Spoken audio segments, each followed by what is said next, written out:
semuanya, perkenalkan nama saya Julivian Suskwemba dengan NIM 23101249. Pada kesempatan kali ini, saya akan menyampaikan materi sebagai bagian dari tugas ujian akhir semester pada mata kuliah Psikologi Anak Berbakat. So guys, sebelum kita masuk ke materi yang utama, saya ingin memberitahukan atau menjelaskan terlebih dahulu mengenai apa sih itu psikologi anak berbakat. Nah, psikologi anak berbakat adalah cabang ilmu psikologi yang mempelajari mengenai karakteristik, kebutuhan, perkembangan, serta potensi anak-anak yang memiliki kemampuan di atas rata-rata. Nah, bidang ini tidak hanya melihat kecerdasan dari segi akademik, tetapi juga kreativitas, kemampuan berpikir yang kritis, pemecahan masalah, kemudian bakat sosial, serta aspek-aspek unik yang membedakan anak berbakat dari anak lainnya.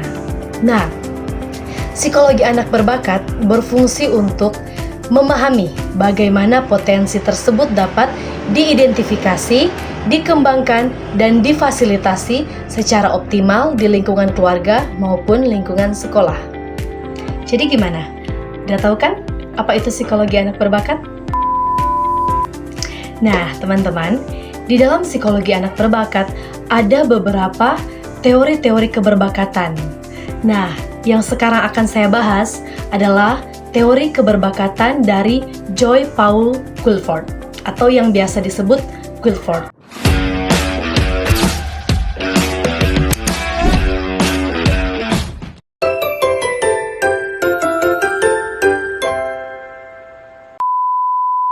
Nah, teori keberbakatan yang akan saya bahas pada kali ini yaitu teori keberbakatan Structure of Intellect atau SOI.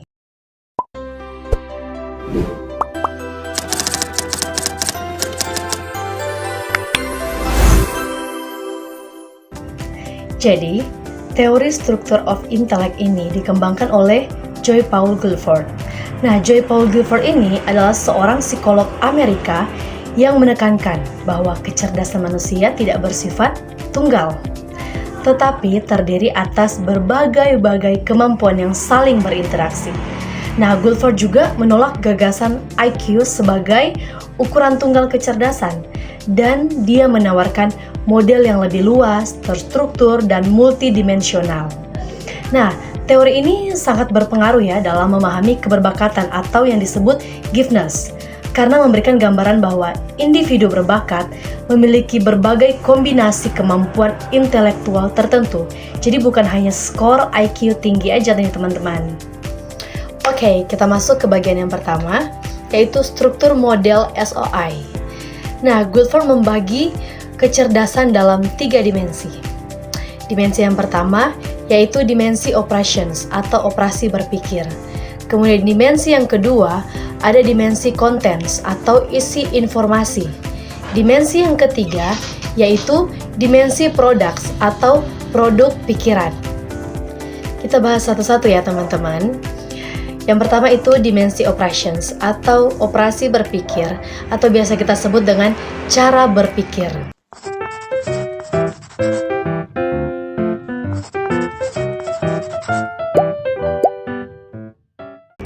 Nah, dimensi operasi ini menggambarkan proses mental yang digunakan seseorang.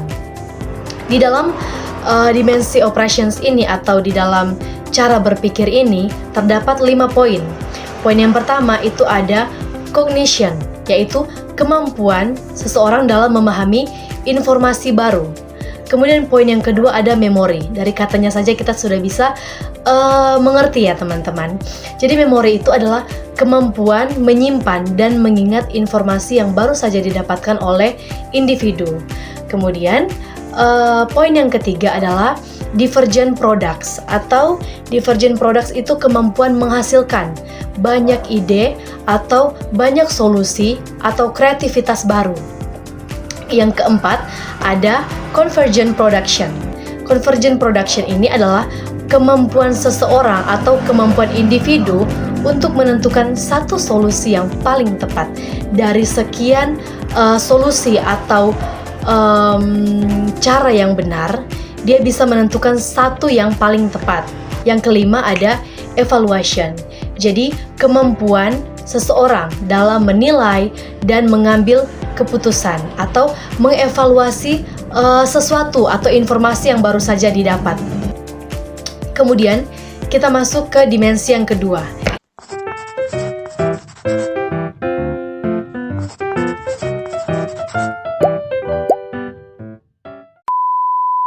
Dimensi yang kedua adalah dimensi contents atau isi informasi yang diproses. Yang diproses oleh siapa? Tentunya oleh individu. Nah, jadi dimensi konten ini menjelaskan jenis informasi yang bisa diproses oleh seseorang. Nah, di sini juga di dimensi contents ini terdapat 5 poin juga, teman-teman. Yang pertama, di sini ada figural. Jadi figural itu berisikan gambar, bentuk, pola, atau informasi visual dan kinestetik. Yang kedua adalah simbolik.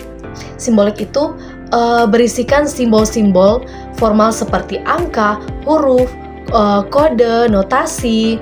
Contohnya seperti operasi matematika, kemudian membaca simbol kimia. Itu masuk dalam simbolik. Poin yang ketiga yaitu ada semantik.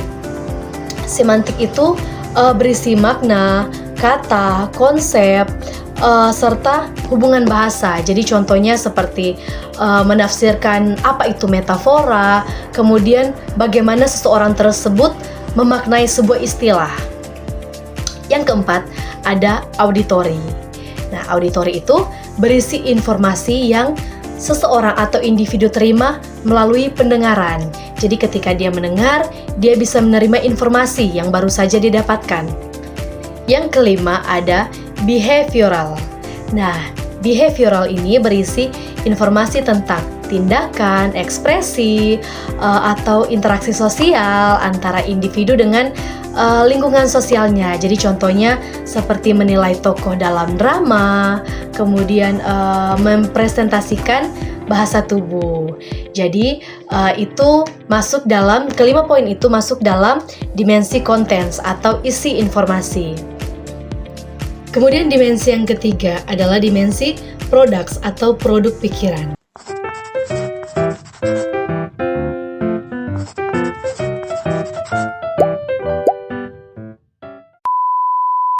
Nah, dimensi produk ini adalah bentuk hasil akhir pemikiran.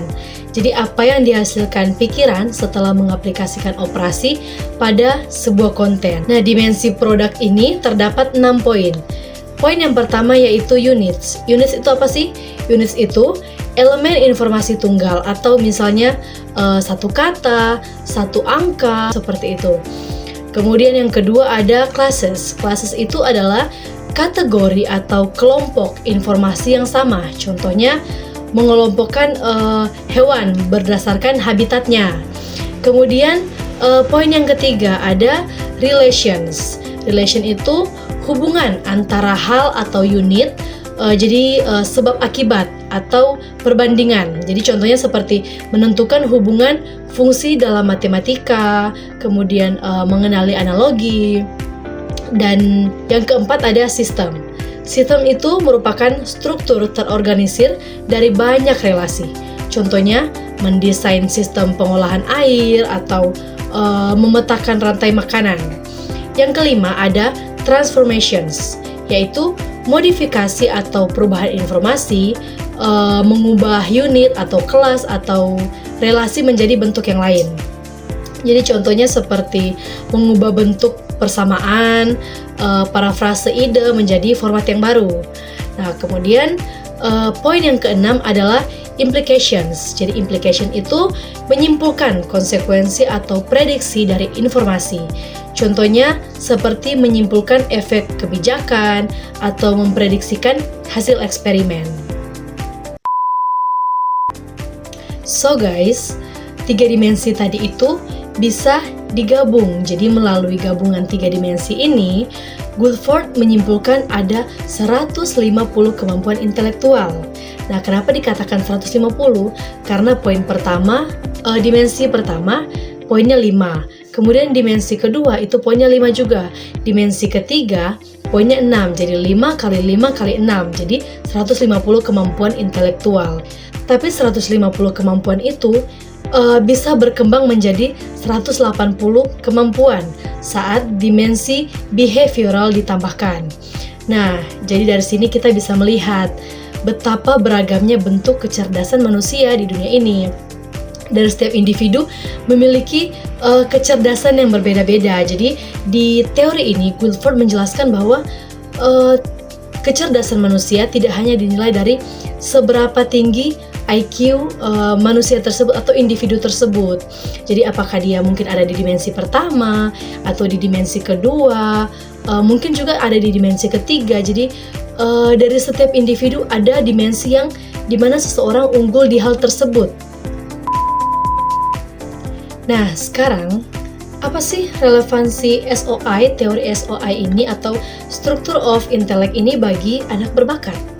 Nah, teori SOI ini sangat penting untuk memahami keberbakatan karena memperlihatkan bahwa anak berbakat dapat unggul dalam berbagai aspek seperti aspek kreativitas, kemampuan analitis, atau anak berbakat tersebut memiliki memori yang kuat.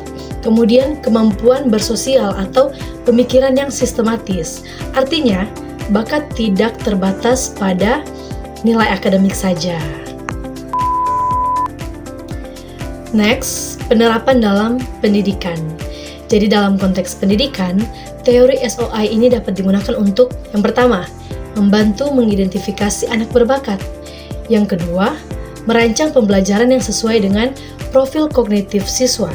Kemudian yang ketiga, mengembangkan kreativitas dan kemampuan kritis. Dan yang terakhir, memahami kekuatan dan kelemahan masing-masing anak. Jadi melalui teori ini, kita bisa melihat anak ini seperti yang sudah saya katakan tadi, apakah dia unggul di bidang A, atau di bidang B, atau di bidang C, itu kita bisa mengukur menggunakan teori ini. Nah, jadi gimana? Udah ngerti belum mengenai teori SOI atau teori Structure of Intellect yang sudah dikembangkan oleh Joy Paul Guilford?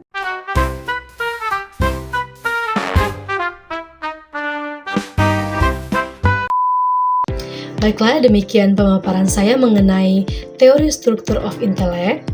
Semoga penjelasan ini bisa bermanfaat dan dapat memberikan gambaran yang lebih lengkap tentang bagaimana keberbakatan dapat dipahami melalui pendekatan psikologi.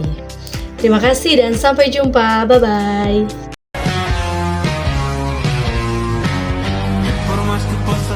Oke teman-teman, terima kasih sudah menonton video